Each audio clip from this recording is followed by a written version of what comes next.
자, 한동안에 보수 유튜버 채널들이 가짜 뉴스라고 두들겨 잡으려고 온갖 방송, 신문, 인터넷 언론을 동원해서 가짜 뉴스 소동을 벌이던 정권이요. 어제 제가 집회하는 날 구글 코리아 세무조사에 들어갔습니다. 그래서 이 유튜버 탈세 정황을 포착을 했다. 또 여기에 탈세 의혹도 있다. 이렇게 지금 덮쳤습니다. 참 갖가지 골고루 하네요.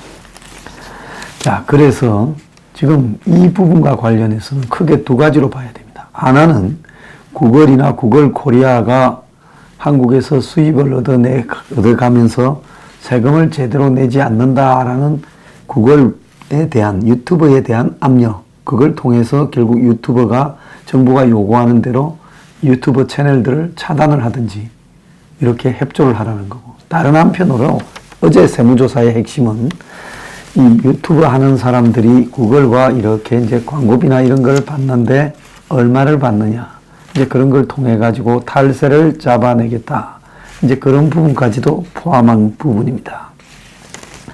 자, 그러면서 구글 코리아 자체의 역외 탈세까지도 조사를 한다는 거예요.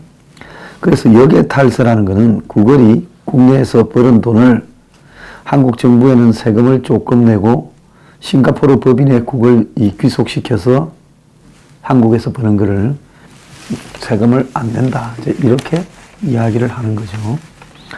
자, 구글에 대한 압력과 또 다른 한편으로는 이 유튜버들이 이 광고비를 받은 걸 가지고 세무조사를 하려고 이제 거기에 대한 자료를 구글 코리아가 알고 있으니 한번 덮쳐보겠다, 이제 그런 부분입니다. 자, 10월 달부터 일부 유튜버들, 이런 사람들의 과세 자료를 들여다보고 있고 신고 항목에 대해서 소명을 요구하는 신고 검증을 했다고 합니다. 신고 검증은 세무조사의 전 단계라고 알려지고 있어요. 그래서 신고 검증을 해서 탈루한 혐의가 크다고 판단되면 세무조사를 한다는 겁니다. 자, 신고 검증 과정에서 일부 유튜버 제작자들이 탈루 정황을 이렇게 포착했다, 이렇게 말을 하고 있고, 전번에 국세청장이 국감에서 세무조사 필요성에 대해서 동조를 하고 유튜버 514명한테 신고 안내를 했다는 겁니다. 자, 그러면서 세무조사를 한 적은 없다고 국세청장이 말했는데 유튜버 개인한테는 개인 과세가 잘 되냐고 또 민주당 의원이 물으니까 샅샅이 털어서 이렇게 빠지는 게 없도록 하겠다, 이렇게 했습니다. 자, 구글에는 내년 7월부터 한국 내 인터넷 서비스에 대해서 부가세를 부과하고, 그 다음에 구글이 해외 IT 기업들이 이 수입에 대한 세금을 강화하는 법안까지도 통과를 시켰습니다. 자, 일부 구글에 밀려서 장사가 안 되는 국내 네이버 다음이나 또 국내의 각종 방송국의 영상 클립이나 이런 것들이 구글이 한 60-70% 독점한다 알고 있어요, 유튜브가. 그러니까 이제 그걸 조지자라는 부분이 포함되어 있고, 또 일부 방송이나 신문, 언론, 인터넷 신문들이 유튜버에 상당히 대중들이 관심을 가지고 자기들 뉴스를 이렇게 보지 않으니까 왜 우리가 신뢰를 상실했는가 고민을 하지 않고 정부에 편성해서 마치 앞잡이가 되어서 집단적으로 조지고 있습니다. 많이 털어보라 그러세요. 저는 많이 털어보라고 하고 싶습니다. 다만 당신들 정말 해도 끝도 없이 꼼수를 쓰고 있어요. 이제 가짜 뉴스 가지고 처벌하는 게 잘 안 되니까 세금 털어서 탈세 잡아낼라 지금 그러느냐, 참 웃기는 짓거리 하고 있습니다. 끝까지 잘 해보라 하세요. 참 날짜 묘하네요. 자, 문재인이 엊그제 고용노동부에 가서 직원들과 대화도 하고 업무 보고도 받았습니다. 그거 좋다고 봅니다. 근데 말 중에 보면 거시적 지표는 견고하다. 근데 일자리 늘리기를 성공하지 못했다. 내년부터 확실히 가시적 성과를 보여줘야 된다. 이렇게 말을 했습니다. 제가 이렇게 말하는 걸 보고요. 거시적 지표가 견고하다라는 말을 어떻게 할 수 있는가. 정말 좀 황당하다 생각했습니다. 대통령의 허위 자료를 보고 있습니까? 근데 내년부터 일자리가 어떻게 늘어나겠습니까? 어제 한 기사를 보니까 지금 정부 부서들이 채용한 인턴, 정권에서 하라니 없는 자리들을 막 몇백 개, 몇천 개씩 했어요. 이 사람들이 하루 종일 갔어요. 책 본다는 거예요. 원래 필요해서 채용한 게 아니라 위에서 시켜가 인위적으로 그냥 늘려서 배당을 하다 보니 가끔씩 하는 잔심부름 외에는 하루 종일 앉아서 딴 직장에 가려고 토플 공부한다는 겁니다. 이런 일자리를 내년에 늘려요. 그런데 문재인이 그 직원들하고 토론을 하면서 저 자리에 최저임금 인상 속도가 너무 빠른가 물었답니다. 그러면서 실제 현장에서 체감해 보니까 어떠냐라고 묻었다는 거예요. 저는 지금 이런 소리를 대통령이 하고 있다는 데 대해 정말 어이가 없습니다. 그 정도로 물정을, 바닥 민심을 모른다는 거예요. 그러니까 직원들하고 지루하게 토론하니까 타겟민이가 퇴근 시간이 다 됐다고 문재인의 말을 해서 문재인이 최저임금 담당 부서 외에는 칼퇴근합니까 하면서 자리에 일어났다는 거예요. 5시 59분이었다는 겁니다. 자, 제가 하고 싶은 이야기는 프랑스의 루이 16세가요, 단두대에 섰습니다. 자, 그 사람이 하도 호화사치 향락을 즐기다가 국가의 재정 위기를 몰고 왔고, 그래서 국민들이 분노했고, 그래서 프랑스 혁명이 일어나자 해외 탈출하다 잡혀가지고 언제 목이 잘렸냐? 1793년 1월 21일 날 단두대의 이슬로 사라졌습니다. 자, 그런데 제가 이 이야기를 하는 거는요, 위정자가 대중의 삶의 모습을 모르면요, 이건 심각한 겁니다. 문재인이 평생 금수저로 살아서 대중의 삶을 모르는 겁니까? 제가 어제 연설을 하면서도 홍대 시위에서요, 어떻게 지금 자영업자나 택시기사나 사립 유치원이나 식당 주인이나 취업준비생이나 비정규직의 분노를 이렇게 모를 수 있냐. 그들이 말하는 정의는 무슨 정의고 그들이 말하는 공정과 기회균등은 무엇을 의미하느냐. 자, 제가 그 이야기를 좀 물었습니다. 자, 온 사방에 낙하산을 내려서 철도 사고를 유발했어요. 세월호가 일어난 청해진 해운에 낙하산으로 누가 내려온 사람이 있었습니까? 자, 그런데 저들끼리 이제 관피아가 문제가 됐더라고 이야기를 했죠. 자, 그래서 거기에서의 문제는 관피아들이 세월호 같은 사고가 일어나도록 사전에 점검을 하지 못했다는 게 핵심이었습니다. 근데 적어도 관피아는 자생적 관피아지 청와대에서 박근혜 전 대통령이 내려보낸 낙하산 관피아는 아니었다는 겁니다. 근데 이 내로남불 정권에서는 이미 자기들이 내보낸 낙하산들에 의해서 대형 사고가 났습니다. 이 정권이 재수가 아직은 좀 있어가지고 저렇게 기차가 구겨졌는데도 사람이 14명 다쳤지 죽은 사람이 없었어요. 민노총이 사람을 들고 패도요 유성기업에서 그리 맞았는데 어떻게 안 죽었습니다. 자, 위험 신호가 자꾸 오면요, 이제 제대로 된 사고가 한번 나게 되겠지요. 머지않았어요. 그런데 이 정권은 저들이 세월호에 적용시켰던 정부와 대통령의 책임을 거꾸로 이 정권한테 똑같은 잣대로 들이대면 이 정권에는 세월호보다 더한 일이 벌써 숱하게 일어난 겁니다. 현 정부에서 전 정부 인사 비리가 문제가 있다고 고위공직자 배제 5대 인사 기준을 제기를 했습니다. 실제 이 정부가 인선한 내용을 보니까 5대 비리에 걸린 사람이 22명 중에서 14명이 넘었다는 겁니다. 절반이 훨씬 넘지요. 그렇다면 말 따로 행동 따로라는 겁니다. 전 정부의 낙하산을 거리 비판하다가 바른미래당에 따르면 이 정부가 전 정부보다 낙하산이 확인된 것만 50명이 더 많다. 이렇게 말을 합니다. 전 정부가 4년 동안 10명을 국회 동의 없이 밀어붙였다고 고집불통이라고 박근혜 전 대통령의 이미지를 규정했지요. 자기들은 1년 6개월 동안 10명을 불통으로 밀어붙였습니다. 이 정권이 3년 6개월 더하면 같은 숫자라면 한 40명쯤을 밀어붙인다는 거예요. 조국이가 한마디로 내로남불의 대표죠. 자, 지방에 지역구로 출마한다면서 저도 아는 사람 딸이에요. 서울대 교수가 지역구에 여성인데 출마했어요. 그래서 휴가를 내려니까 출마를 위해서 휴직을 내는 게 없으니 출산휴가 냈어요.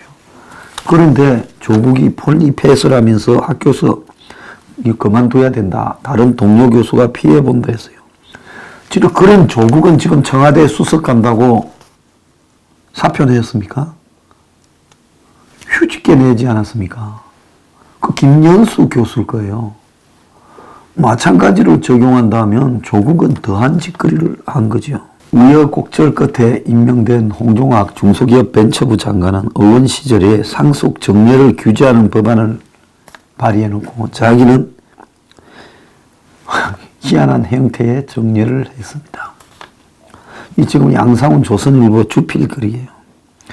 특목고 폐지를 주장해놓고 다른 특목중학교에 보냈어요. 자사고가 기족학교라고 폐지를 주장해놓고 조 의원은 유독 자사고를 공격했는데 두 아들이 다 외고를 나왔답니다. 전남 교육감 아들은 외고를 나와 의대를 갔고 전교조 출신 광주 교육감 아들은 과학고를 나와서 법대를 갔답니다. 조국은 외고 출신은 의학을 전공하도록 강한 정책을 펴야 된다는데 자기 딸은 외고를 나와가지고 의학을 전공한 게 아니라 이공계를 갔답니다. 자, 10년 전에 한 교육부총리는 논문 표절 논란에 휘말렸는데 김상곤 전 교육부총리, 경기도 교육감은 당시에 교수를 할 때 교육부총리 자격이 없다고 성명을 발표했는데 자기 논문도 연구 부적절 행위를 받았다고 합니다. 그러놓고도 교육부총리까지 됐습니다. 문재인은 야당 시절에 정권의 방송 장악이 참담화됐는데 지금은 역사상 유례없는 방송 장악을 하고 문 정권의 한마디로 풍악군들이 전부 한 자리씩 걸쳐서 와서 주준우, 김어준이, 김재동이, 김용민이 다 잘 나갑니다. 심지어 허접한 패널들도 전부 라디오 같은 데서 사회를 하나씩 다 맡겼습니다. 심지어 드라마를 틀어도 과거에 참 별 경쟁력 없이 생긴 연기도 그저 그런 사람들이 지금 드라마에 다 기어 나오고 있습니다. 문재인 지지하던 사람들 전부 다 연예인들 한 자리씩 다 깨차고 있습니다. KBS 사장은 청문회 때 세월호 리본 차고 나와놓고 세월호 일어나던 날 노래방에 가서 한 노래 불러 제꼈다고 합니다. 그것도 개인 돈으로 했으면 드러나지도 않았겠죠.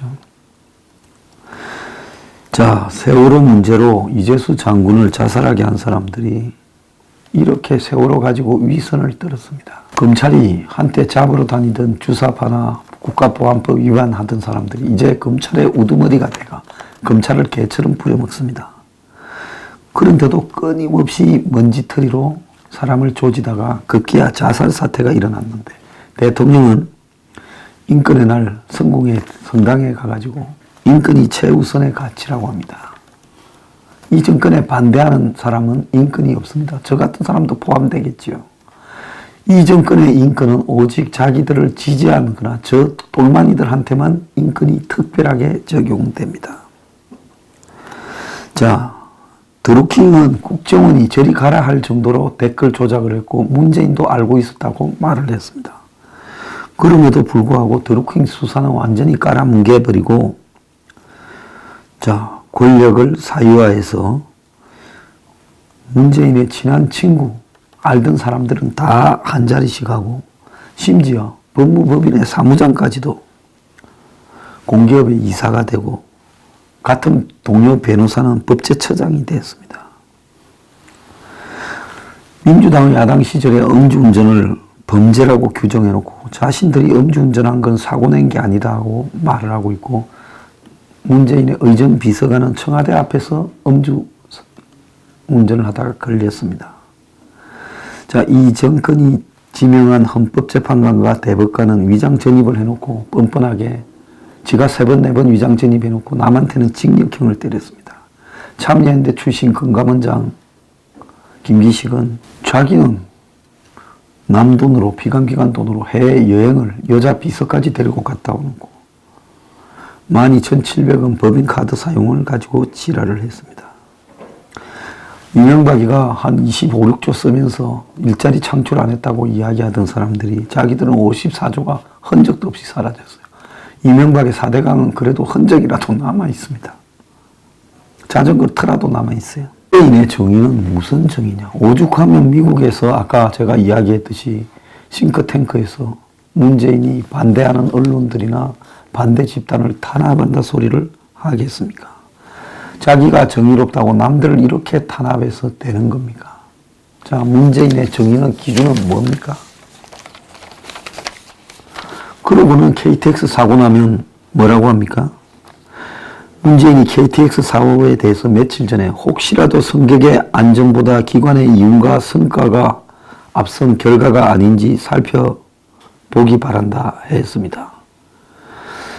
그러니까 오영식이라는 전대회장 출신 고레일 사장이 사퇴하면서 공기업 선진화란 미명하에 추진된 대규모 인력 감축과 과도한 경영 합리화, 상하 분리 등이 사고의 근본 원인이라고 뻔뻔하게 말을 하고 사표를 이야기를 했습니다. 노조는 나서서 사장은 사표내고 노조는 사표를 발리하옵소서 하고 앉아 있어요. 자, 사고 원인은 이명박 박근혜가 철도청을 민영화하려고 노력해서 사고가 났다. 지랄하고 자빠졌습니다. 자, 낙하산 전문성이 개똥인 북한 철도만 관심을 가지고 한국 철도에는 관심도 없었던 놈이 낙하산으로 내려오고, 그리고 노조가 그 낙하산 사장 데리고 띵까띵까 하고 놀다가 철도공사 이사들도 노동계 출신이 절비합니다. 그래가 기강회의가 되어서 일하는 데는 관심 없고 북한 시오나 노조 천국이 되어버려서 사고 난 거 아닙니까? 진짜 필요한 사람은 채용하지 않고 필요 없는 사람들만 채용을 했습니다. 오영식은 경영 합리화, 민영화로 인력을 감축해서 전 정권들이 인력 부족으로 사고가 났다는데, 고레일 직원이 2015년 말에 27,981명이고 올해 9월에는 29,602명으로 1,621명이 늘었고, 작년 말과 비교하면 1년 사이에 889명이 늘었습니다. 그렇게 많이 늘렸으면 질도 좋아져야 되는데 안전을 담당하는 시설 정비 직원은 80명밖에 안 늘렸습니다. 차량 정비 직원은 345명이 늘었는데 다 외주 인력들입니다. 자, 철도 안전은 하루 이틀 하는 게 아니라 밥만 먹고 이 일을 해야 되는 겁니다. 그런데도 불구하고 이직거리를 했습니다. 자, 이 권력이라는 것은 바톤을 넘겨받으면 그때부터는 지 책임입니다. 앞에 사람이 늦게 뛰어서 내가 졌다 말하면 안 되는 거예요. 똑같이 책임이에요. 그래서 바톤을 넘겨받으면 이제는 자기 책임이에요. 바톤 넘겨받고 1년 반을 뛰었으면 망해도 지 책임인 거예요. 그런 자신이 없으면 바톤을 넘겨받지 말아야 되는 겁니다. 그런데도 바톤 넘겨받고 뛴 지가 언젠데 지금 지난 정권에다가 다 떠넘기고 지랄을 하고 있습니다. 자, 노무현 때 인사수석실이라는 걸 만들었는데 지금 시민단체 출신 수석 아래 2명 비서관도 운동권 출신입니다. 좌파들끼리 밀어주고 끌어주고 지금 태양강에서는 지금 온갖 행태가 다 운동권 건달들에 의해서 벌어지고 있습니다. 자, 윤장현 광주시장. 안과 의사 출신으로 광주에서 시민사회운동에 대부라고 하던 사람이 권양숙을 사칭해서 사기범이 전화를 걸었는데 혼외자 무슨 자식 딸 사업 실패에 등을 틀어막는데 4억 5천만 원을 주고 또 그 혼외자란 사람 2사람을 취직까지 했습니다. 자, 이건 뭘 의미하겠습니까? 이게 운동권들의 양심의 수준을 의미하는 거 아니겠습니까? 자, 되는데 다 꼽아주고 저들끼리 좌파 비전이사하고 그런데도 이 정권은 끼리끼리 해먹다가 사고 나면 낙하산도 전 정권 때문이라고 합니다. 이들한테 눈꽃만큼의 정의가 있습니까? 김종석은 죽을 죄를 졌습니다. 다 제 책임입니다 하고 물러가야 되는 게 도리인 겁니다. 이 썩은 정권은 너무나 뻔뻔해서요. 이제 반성할 줄도 모르고 그야말로 도덕성을 상실했고 양심도 상실해버렸습니다. 보수가 질이 멸렬하고 국민들이 다 진짜 가짜나도 겁이 나서 다 참고 있어요. 숨어 있어요. 그러다 보니 겁주면서 통치하는 이 부분을 자신들의 정의가 있어서 아무도 저항하지 못한다고 지금 착각하고 있습니다. 어제 RN서치 지지율을 보면 47%대까지 또 뚝 떨어졌어요. 자, 김정은이 올라고 한다니까 여론조사 회사들이 쑥 올리기 시작해요. 왜? 전주부터 바람 잡아야 되니까. 김정은이 이제 못 올 것 같으니까 여론조사가 또 뚝 떨어져요. 이 뭐하는 정권입니까? 이제 찬성보다 반대가 훨씬 많아질 거라고, 실제로 지금 많을 거라고 생각합니다. 그런데도 불구하고 정의와 양심과 도덕과 이런 건 다 자기들이 가지고 있고 모든 잘못은 다 전 정권에 있다는 이들의 정말 위선이요. 놀라울 따름입니다. 겁이 없으면 용감해요. 루이 16세가 왜 단두대에 간 줄 알아요? 그 프랑스 베르사유 궁에 앉아서 사치 향락, 음란을 즐기다 보니까 그것이요. 언제까지 지속될 거라고 착각을 하고 밑에서 무슨 일이 벌어지고 있는지를 모르는 겁니다. 그러다가 어느 날 혁명이 누군가 들고 일어나니까 아마 혁명이 일어나서 바스티유 감옥을 습격하는 그 순간까지 자신의 왕정에 도전하는 사람은 아무도 없을 거다. 무지랭이 백성이야 밟아버리면 된다라고 생각을 했지. 그들이 자기한테 손톱을 세워서 달라들 거라고는 생각하지 못했던 겁니다. 어제 제 집회 등을 통해서요. 숨어있는 민심의 진실이 드러났습니다. 어지간히 끌어오르지 않았으면요. 그렇게 많은 청중이 또 젊은 사람들이 자발적으로 나오지 못하는 겁니다. 이들만 모르고 있을 뿐이에요. 언젠가 이들은요. 거리에서 들고 일어난 대중에 의해서 대나무에 걸릴 수 있을 겁니다. 조심하지도 말고요. 그냥 지금대로 사세요.